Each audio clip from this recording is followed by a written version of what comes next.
Hello बच्चों, let's read this question. Let alpha be the area of the larger region bounded by the curve y square is equal to 8x and the lines y is equal to x and x is equal to 2 which lies in the first quadrant. Then the value of 3 alpha is equal to. तो यहाँ पे देखो मैं 3 alpha का value बताना start कर लेते हैं हम की कॉन्सेप्ट से। तो देखना की कॉन्सेप्ट क्या हो जाएगा। हम जानते हैं कि x raise to power n इसका जो इंटीग्रेशन है x के रिस्पेक्ट में क्या होता है, x raise to power n+1 upon में n+1 प्लस में कांस्टेंट c। ठीक है, तो अब ध्यान से देखो y square is equal to 8x अगर ये हम बनाना चाहें तो पहले तो कोऑर्डिनेट एक्सिस यहाँ पे बना लेते हैं। ये y एक्सिस हो गया और ये x एक्सिस हो गया।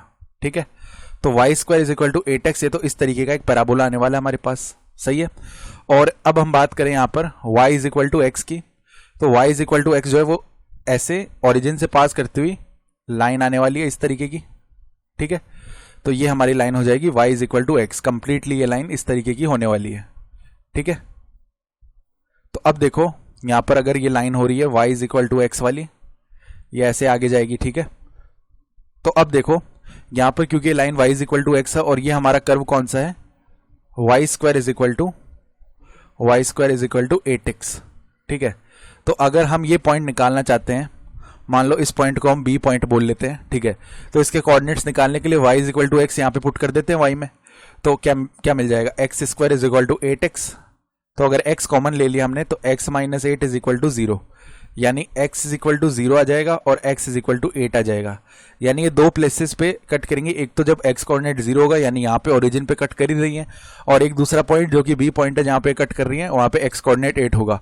अब क्योंकि y is equal to x है तो x और y कोऑर्डिनेट दोनों सेम ही होंगे इस लाइन पे, तो 8,8 ये आ गया हमारा। ठीक है, तो अब देखो यहाँ पे x is equal to 2 line की अगर हम बात करें तो यहाँ पे देखो ये पॉइंट अगर हमारा इस पे परपेंडिकुलर ऐसे ड्रॉप करें तो इस पॉइंट को C बोल रहे हैं, तो ये 8,0 हो जाएगा क्योंकि x एक्सिस पे लाई कर रहा है और इसका x कोऑर्डिनेट b के सेम ही होगा। ठीक है, तो अब x is equal to 2 line जो है वो मान लो इस तरीके से आ रही होगी अपनी, ये x इज इक्वल टू 2 एकदम स्ट्रेट लाइन आ रही है ऐसे।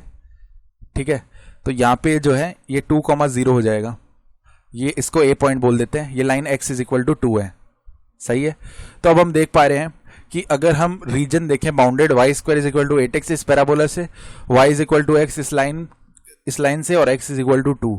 ठीक है, जो कि फर्स्ट कोऑर्डिनेट में लाई कर रहा है। और अगर हम देखें कि यहाँ पे लार्जर रीजन कौन सा है, तो देखो एक तो ये वाला रीजन है और एक ये वाला रीजन है, तो लार्जर रीजन इनमें से ये होगा। क्यों होगा, क्योंकि देखो एक तो हम ओरिजिन से 2,0 तक जा रहे हैं और एक हम ओरिजिन से 8,0 तक जा रहे हैं। ठीक है, या ऐसे बात कर लें, एक हम 2,0 से 8,0 तक जा रहे हैं, तो यहाँ पे हम साफ साफ देख सकते हैं कि 2,0 से 8,0 पर जाने पर हम ज्यादा एरिया कवर कर रहे हैं, बल्कि 0 से 2 तक अगर हम जा रहे हैं कोऑर्डिनेट में उसमें कम एरिया कवर हो रहा है। तो हमारा जो है शेडेड एरिया यानी लार्जर एरिया ये वाला होगा जो हमें फाइंड आउट करना है। तो अब ये एरिया फाइंड आउट करने के लिए हम क्या करते हैं, जो ऊपर करवा रहा है वो कौन सा रहा है, ये पैराबोला वाला आ रहा है y square is equal to 8x, और नीचे हमारी लाइन आ रही है, तो हम इंटीग्रल का यूज करेंगे और x कोऑर्डिनेट में हम 2 से 8 तक जा रहे हैं। तो रिक्वायर्ड एरिया को अगर यहाँ पे अल्फा लिख रहे हैं तो वो देखो क्या आ जाएगा, इंटीग्रेशन 2 से 8 तक, और अगर हम पैराबोला की इक्वेशन से y लिखें तो आ जाएगा रूट ऑफ 8x। तो रूट ऑफ 8x माइनस में यहाँ पे देखो लाइन की इक्वेशन से y अगर लिखें तो माइनस में x आ जाएगा और यहाँ पे dx आ गया। ठीक है, तो अब ध्यान से देखो रूट 8 बाहर आ गया, इंटीग्रेशन ऑफ रूट x क्या हो जाएगा, x रेज टू पावर 3/2, और यहाँ पे 3/2 अपॉन में आएगा जो कि 2/3 बन गया इधर आके, और यहाँ पे 2 से 8 तक लिमिट लग जाएगी, माइनस में x स्क्वायर अपॉन 2 इसका इंटीग्रेशन हो गया। ठीक है, और लिमिट लग गई 2 से 8 तक। सही है, तो अब देखो यहाँ पे रूट 8 क्या होता है, रूट 8 का जो वैल्यू है वो हमारे पास में होता है 2√2। ठीक है, और 2 पहले से है तो ये हो गया 4√2 अपॉन में 3, अब अपर लिमिट लगाई तो 8 रेज टू पावर 3/2 बन गया, माइनस 2 रेज टू पावर 3/2 बन गया। ठीक है, 2 रेज टू पावर 3/2 को हम फर्दर 2√2 भी तो लिख सकते हैं, तो 2√2 लिख लिया। ठीक है, ऐसे करके फिर माइनस में यहाँ पे अपर लिमिट लगाई तो 8 का स्क्वायर होता है 64 और अपॉन में 2 कर दिया तो ये आ जाएगा 32, माइनस में यहाँ पे देखो अब 2 का स्क्वायर कितना होता है 4 अपॉन में 2 यानी कि 2 ही आ गया। ठीक है, ये वैल्यू बन चुका है।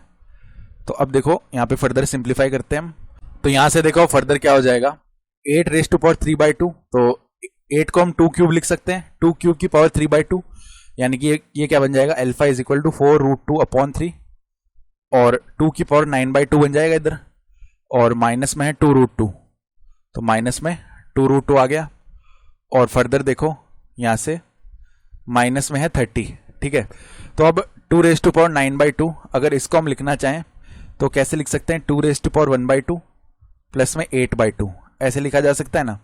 और 2 यहाँ पे अलग भी कर सकते हैं इनको, चलो साइड में लिख लेते हैं। 2⁹ को ऐसे लिख सकते हैं √2 मल्टीप्लाई में 2 कितना 8/2 यानी 2⁴ ऐसे लिखा जा सकता है। अब हम क्या करेंगे, √2 कॉमन ले लेंगे दोनों में से, तो 4√2 मल्टीप्लाई में √2 अपॉन में 3, यहाँ पे क्या बच जाएगा 2⁴ जो कि होता है 16, माइनस में 2 बच गया, ठीक है, और माइनस में है 30। तो अब देखो इधर से 4 मल्टीप्लाई में 2 यानी कि 8/3 बन गया, मल्टीप्लाई में इधर कितना आ जाएगा 14, ठीक है, और माइनस में है 30, ये वैल्यू आ गया। तो ये हमारे पास में देखो, अब इसको फर्दर सिंप्लीफाई भी कर सकते हैं हम। तो यहाँ पे क्या बन जाएगा, ये यहाँ पे 2 आएगा, यहाँ पे 112 आ जाएगा, ओके, कुल मिला के माइनस में 90 और अपॉन में 3 है।